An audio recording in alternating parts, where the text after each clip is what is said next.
Assalamualaikum warahmatullahi wabarakatuh.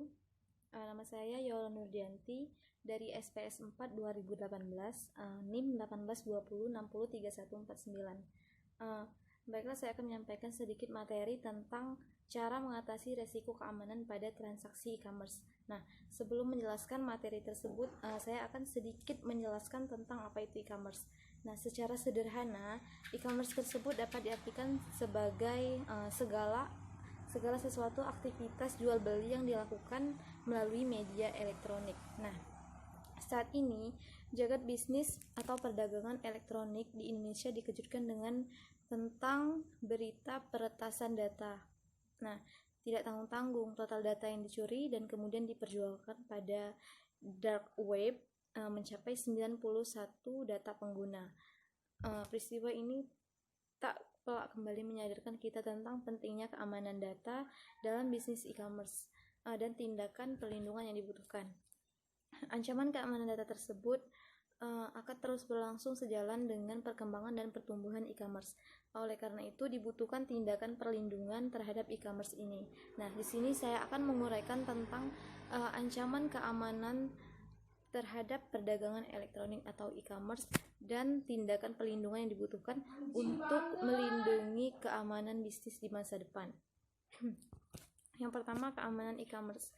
Dalam perdagangan elektronik, keamanan mutlak dibutuhkan. Perdagangan elektronik atau e-commerce mengacu pada pembelian dan penjualan barang melalui saluran elektronik, terutama internet. Ada berbagai macam keamanan terhadap e-commerce ini.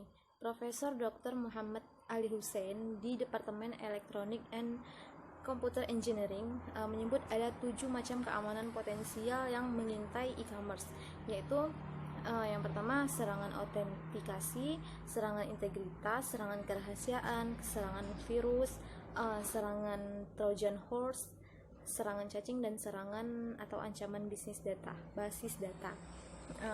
Berbagai ancaman serangan itu menimbulkan dampak yang berbeda, mulai dari yang paling ringan hingga masif, yaitu melumpuhkan sistem operasi dan infrastruktur perdagangan elektronik ini. Selain berbagai ancaman keamanan yang mengintai tersebut, keamanan e-commerce sangat dibutuhkan karena beberapa hal yang mendasari dari perdagangan elektronik ini. Profesor Dr. Muhammad Ali Hussein menyebut 6 hal pokok menjadi dasar kebutuhan keamanan dalam perdagangan elektronik, yaitu kontrol akses, kerahasiaan, autentikasi, non-repudiation, integritas, dan ketersediaan.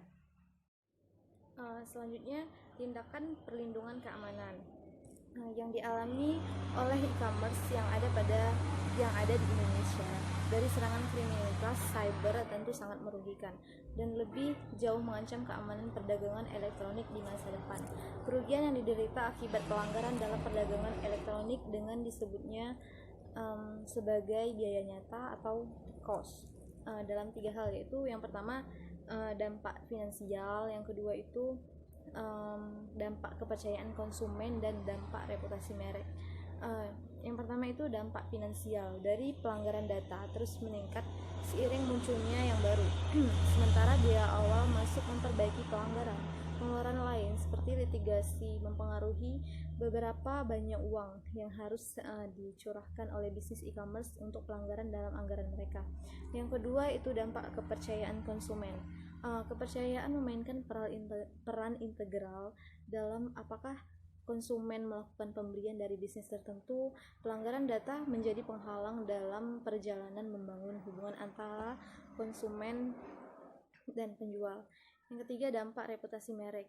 Reputasi merek adalah aset berharga yang dihabiskan perusahaan jutaan dolar dan berjam-jam untuk membangun.